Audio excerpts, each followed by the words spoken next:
4.4 Lesson 1, Derivatives of the Other Trigonometric Functions. Our objective for today is you'll be able to find derivatives of trig functions. And because you will actually have functions that are compositions of two functions or more, two or more functions, you'll have to use the chain rule, in addition to what we saw with our previous lesson. In our previous lesson, we learned that the derivative of the tangent function is secant squared. The derivative of the cotangent function is negative cosecant squared. The derivative of the secant function is secant times tangent. And the derivative of the cosecant function is negative cosecant times cotangent. So today we're going to be looking at 4 examples, and these are the 4 examples that we'll look at. When you look at each of these 4 problems, we have a function that is a composition of 2 or 3 functions. And one of the functions, the outsidemost function in each composition, is one of these 4 trig functions whose derivatives we know how to find based on our work from Friday. So let's take a look at these 4 examples. In each of these, we will be using one of these derivatives of the 6 trig functions along with the chain rule. Here's our first example. We have the function y is equal to tangent of 3x, and we know that the derivative of the tangent function is secant squared. And of course, we have a composition of 2 functions where the inside function is 3x and the outside function is tangent, so we have to use the chain rule. So we begin by finding the derivative of the outside function, which is the tangent function, and the derivative of tangent is secant squared, and we have to evaluate the derivative of the outside function at the inside function of 3x, and then multiply by the derivative with respect to x of the inside function 3x, which is of course 3. So our final answer will be 3 times secant squared 3x. Here's number 2. We have y is equal to secant to the 5th power of x. So we can see that we have a composition of 2 functions. One function is secant, and the other function is a power function raising to the 5th power. If you're not clear about which is the outside function and which is the inside function, you may want to do some scratch work. So we know what our 2 composite functions are, but which one is the inside function and which one is the outside function? In this particular case, it is actually secant that is the inside function. And you can see that here with my work. Y is equal to f of g of x, which we can write like this. And g of x, if we let the inside function be secant, we will have f of secant x. And what does the function f do? It takes whatever input it gets and raises it to the 5th power. So if the input is secant, then we will end up with secant to the 5th power of x. So that's just to help you understand that in this composition of 2 functions, it is actually the power function that is the outside function. So when you're applying the chain rule, you have to begin by taking the derivative of the power function. So how do we do that? We use the power rule. So bring the exponent to the front, and then reduce the exponent by 1. And then you have to use the chain rule, multiply by the derivative with respect to x of the inside function secant x. And of course, what is the derivative of the secant function? It is secant x times tangent x. So we have y prime is equal to 5 times secant to the 4th power of x times what we have here, which is secant x times tangent x.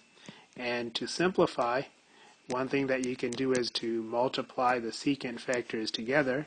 So you have a total of 5 factors of secant. So you have 5 times secant to the 5th power of x times tangent x.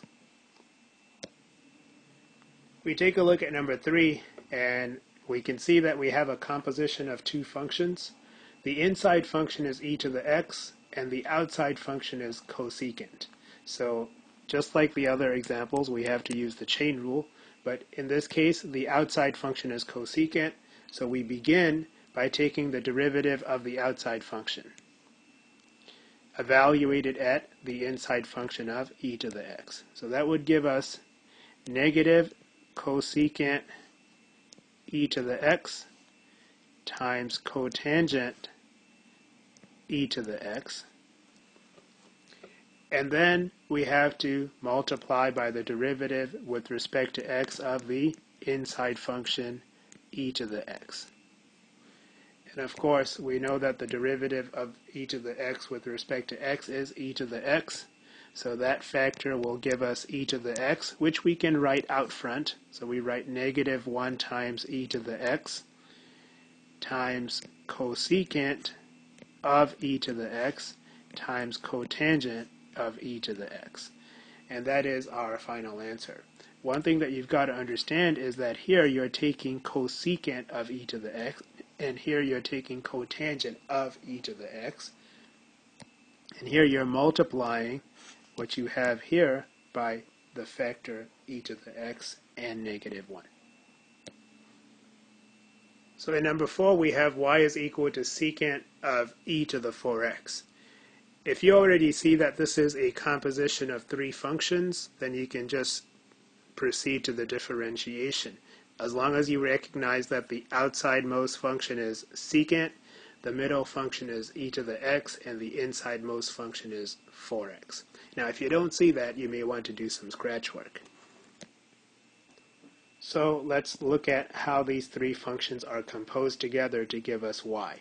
So we have f of g of h of x, and this is to help you see that the inside-most function is 4x. So we have y is equal to f of g of the inside-most function 4x, and then the middle function is e to the x, so now we will have f of e raised to the 4x, because now 4x is the input for e to the x. And now we have the function f, which is, of course, the secant function.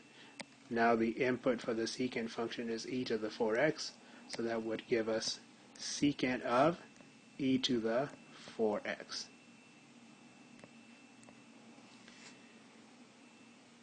So once you see that, you can go ahead and proceed with the differentiation. You would have to apply the chain rule twice.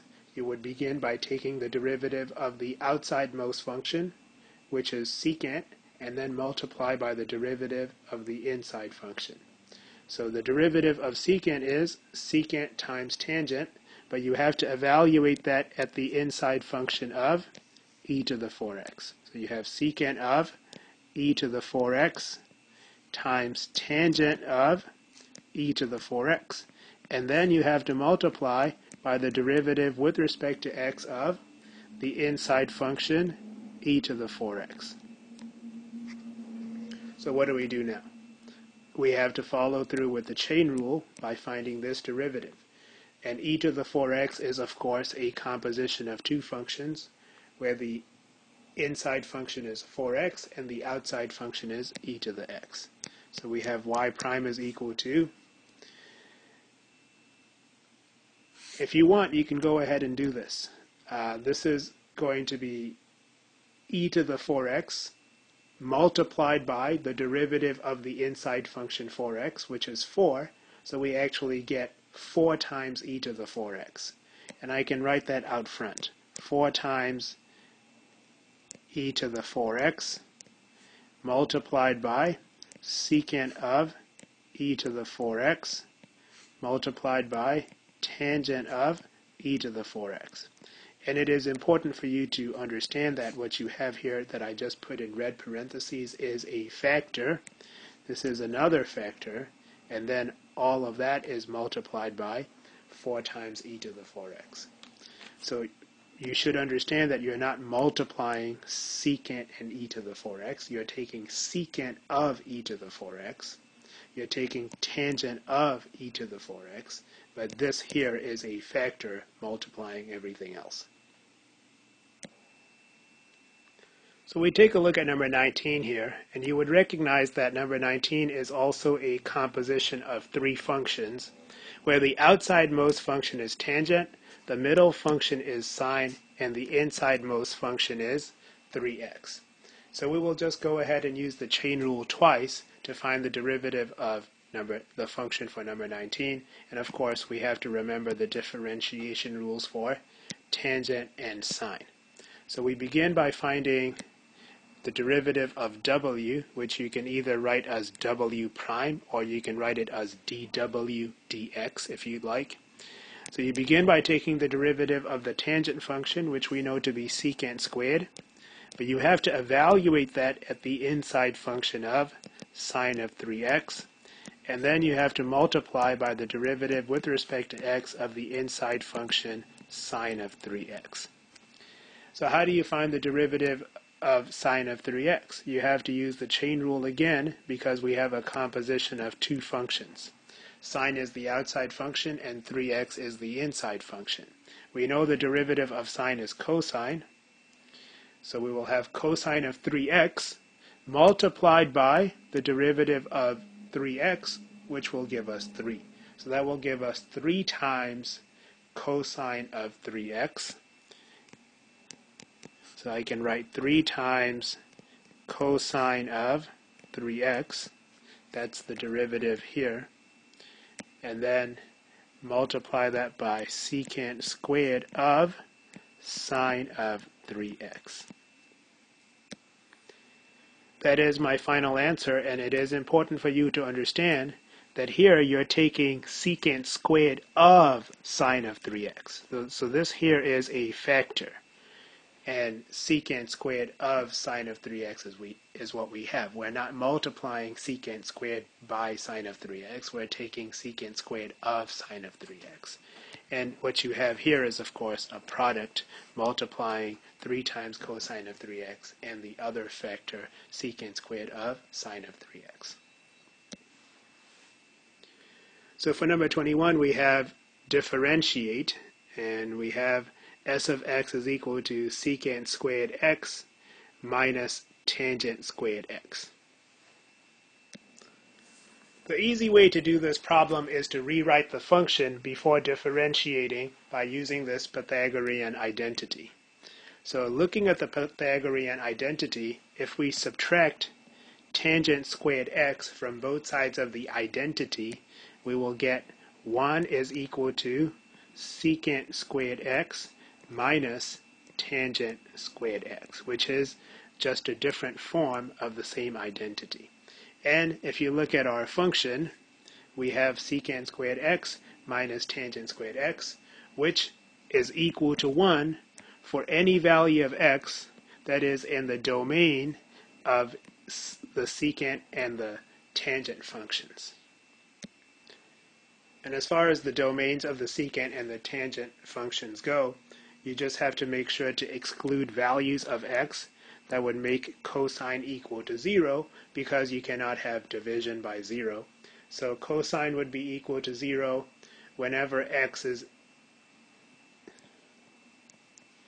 pi over 2 plus pi n, where n is an integer.